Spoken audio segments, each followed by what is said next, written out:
Hi, எல்லோரும் எப்படி இருக்கீங்க? என்னோடய கதை சொல்ல போகிறேன் சேனல் கதைகள் எல்லாம் கேட்குறீங்களா? உங்களுக்கு பிடிச்சிருக்கா? என்னோடய கதை சொல்கிற பாணி எப்படி இருக்குது? இதெல்லாம் மறக்காமல் லைக் பண்ணி கமெண்ட் பண்ணுங்கள். அப்போ தான் அது எனக்கு உபயோகமாக இருக்கும். நன்றி. இன்றைக்கி கதைக்குள்ளே போகலாமா? இன்றைக்கி நான் சொல்ல போகிறது ஜனகர் கண்ட கனவு. ஒரு நாள் மிதிலையில் அரண்மனையில் மகாராஜா ஜனகர் தூங்கிக்கிட்டு இருந்தாராம். அப்போது அவருக்கு ஒரு கனவு வந்தது. அது என்னன்னா, எதிரிகள் எல்லாம் மிதிலை நகரை கைப்பற்றிட்டாங்களாம். அவரையும் அந்த ராஜ்யத்தை விட்டு துரத்தினாங்களாம். அது மட்டும் இல்லாமல் அவருக்கு யாராவது இடமோ அன்னமோ கொடுத்தா அவங்களையும் கடுமையாக தண்டிப்போன்னு சொல்லிட்டாங்களாம். உடனே ஜனகர் மிகுந்த கவலையோடு நடந்து பக்கத்து ராஜ்யத்தை அடைஞ்சாராம். அப்போ அவங்க ஒரு அன்னசத்திரம் பார்த்தாராம். வெகு வேகமாக அதன் அருகே போகும் பொழுது அந்த அன்னசத்திரத்து அதிகாரி அதை மூடிக்கொண்டிருந்தாராம். ஜனகர் அவர்கிட்ட போய், ஐயா, நான் வெகு தொலைவிலிருந்து பசியால் களைப்பற்று வந்திருக்கிறேன், ஏதாவது சாப்பிட கொடுங்கள்னு கேட்டாராம். உடனே அந்த சத்திரத்து அதிகாரி, அடடே, இப்பொழுது தானே சத்திரத்தை மூடிக்கொண்டிருக்கிறேன், எல்லாம் காலியாகி விட்டது என்று கூறினார். உடனே ஜனகர், ஐயா, மிகுந்த பசியாக இருக்கிறது, ஏதாவது கொஞ்சம் கொடுங்கள் என்று கேட்கவும் அந்த சத்திரத்து அதிகாரி, உங்களுக்கு ஆட்சேபனை இல்லை என்றால் சமையல் பாத்திரத்தில் ஒட்டி கொண்டிருக்கும் பருக்கைகளை தண்ணீர் விட்டு சுரண்டி கொடுக்கிறேன் என்று கூறினாராம்.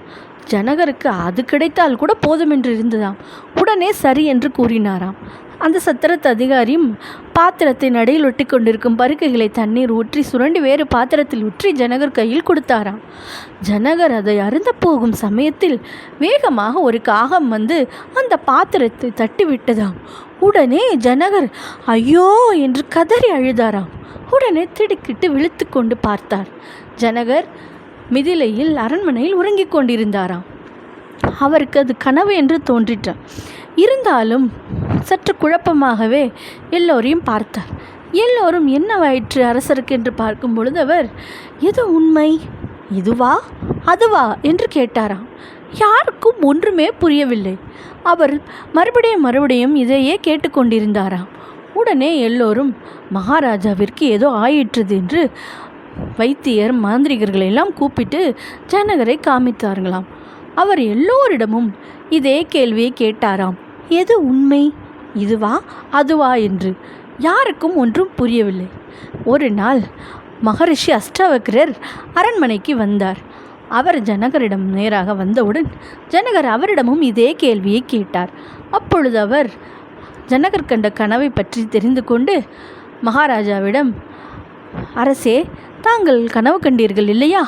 அப்பொழுது தங்களுடைய அரண்மனை, தங்களுடைய ராணி, தங்களுடைய சிப்பந்திகள் எல்லாம் அந்த கனவில் இருந்தார்களா என்று கேட்டாராம். உடனே ஜனகர் இல்லை என்று கூறினார். சரி, தாங்கள் விழித்து கொண்டீர்கள் அல்லவா? அப்பொழுது தங்களுடைய சத்திரம், அந்த சத்திரத்து அதிகாரி, பசி எல்லாம் உங்களுக்கு தெரிந்ததா என்று கேட்டாராம். இல்லை அப்படி என்று கூறினாராம். உடனே அஷ்டாவக்ரர், எது ஒன்று ஒரு சமயம் இருந்து ஒரு சமயம் இல்லாமல் இருக்கிறதோ அது பொய்யான வஸ்து, எப்பொழுதும் எல்லா சமயம் இருக்கின்றதல்லவா, அதுதான் உண்மையான வஸ்து என்று கூறினார். ஜனகருக்கோ ஒன்றும் விளங்கவில்லை. உடனே அஷ்டாவக்ரர் கூறினார், அரசே, தாங்கள் கனவு கண்ட பொழுது தாங்கள் இருந்தீர்கள் அல்லவா? ஆம், நான் இருந்தேன். விழித்து கொண்டிருந்த பொழுதும் நீங்கள் இருந்தீர்கள் அல்லவா? ஆம், இருந்தேன். அப்படியானால் நீங்கள் தான் உண்மை, அதாவது உங்களுடைய ஆத்மாதான் உண்மை என்று விளக்கி கூறினாராம். ஜனகருக்கும் உடனே தெளிவாக புரிந்ததாம். நன்றி, வணக்கம்.